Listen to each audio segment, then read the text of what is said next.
नमस्कार, आप देख रहे हैं पब्लिक एक्सप्रेस न्यूज। आज है 17 अप्रैल। वक्त हो गया है आज 10 बड़ी खबरों का। देश से लेकर दुनिया तक, राजनीति से लेकर रसोई तक, हर वो खबर जो आपके लिए जानना जरूरी है। बिना रुके सीधे रुख करते हैं आज 10 बड़ी खबरों की ओर। कांग्रेस सांसद रंजीत रंजन ने महिला आरक्षण बिल को लेकर बड़ा बयान देते हुए कहा कि विपक्ष को इस बिल से कोई आपत्ति नहीं है, बल्कि वे चाहते थे कि 2024 में 543 सीटों पर महिलाओं को आरक्षण मिल जाए। उन्होंने बीजेपी पर आरोप लगाया कि सरकार ने डेलिमिनेशन का पेच डालकर इसे टाल दिया और 3 बिल एक साथ लाकर मनसा पर सवाल खड़े किए हैं।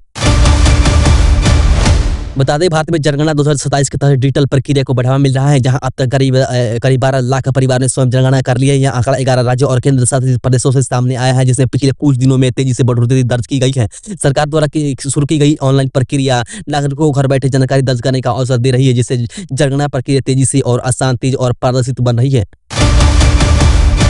छत्तीसगढ़ में यूनिफॉर्म सिविल कोड यानी यूसीसी को लेकर सरकार ने बड़ा फैसला लिया है। कैबिनेट बैठक में राज्य में यूसीसी लागू करने की दिशा में सहमति बनी है और इसके लिए एक विशेष समिति गठित की जाएगी। इस फैसले के बाद प्रदेश की राजनीति गर्मा गई है। जहां विपक्ष को इसे राजनीतिक कदम बता रही है, वहीं सरकार इसे समान कानून और न्याय की दिशा में एक अहम पहल बता रही है।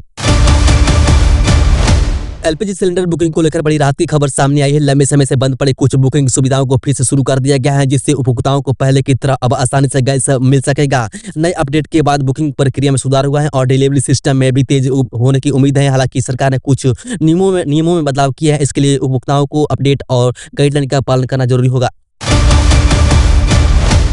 बता दें, बिहार में नई सरकार के गठन के बाद मंत्रालयों का बंटवारा हो गया है, जिसमें मुख्यमंत्री सम्राट चौधरी ने सबसे ज्यादा 29 विभाग अपने पास रखे हैं, जिनमें गृह जैसे अहम मंत्रालय शामिल हैं। वहीं डिप्टी सीएम विजय चौधरी को 10 और विजेंद्र यादव को 8 विभाग दिए गए हैं। इस बंटवारे को सत्ता संतुलन और प्रशासनिक दक्षता बढ़ाने की कोशिश के रूप में देखा जा रहा है।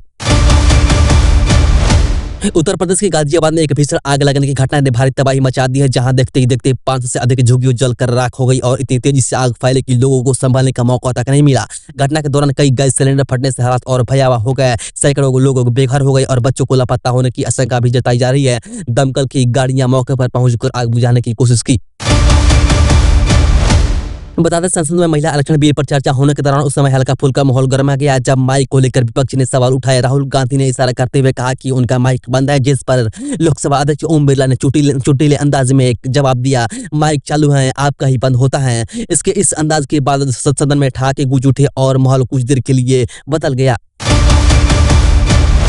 ईरान और अमेरिका के बीच चल रही शांति वार्ता में पाकिस्तान की अहम भूमिका सामने आई है। पाकिस्तान के मध्यस्थता से दोनों देशों के बीच बातचीत फिर से शुरू हुई है और कुछ मुद्दों पर सहमति भी बनी है। हालांकि परमाणु कार्यक्रम जैसे विवाद अभी भी बाकी हैं। हाल ही में पाकिस्तान पहुंचे ईरानी प्रतिनिधिमंडल वार्ता में हिस्सा लिया, जबकि तनाव और सुरक्षा खतरे भी सामने आए। माना जा रहा है कि युद्ध रोकने और सीज फायर बढ़ाने के लिए आगे बातचीत हो सकती है।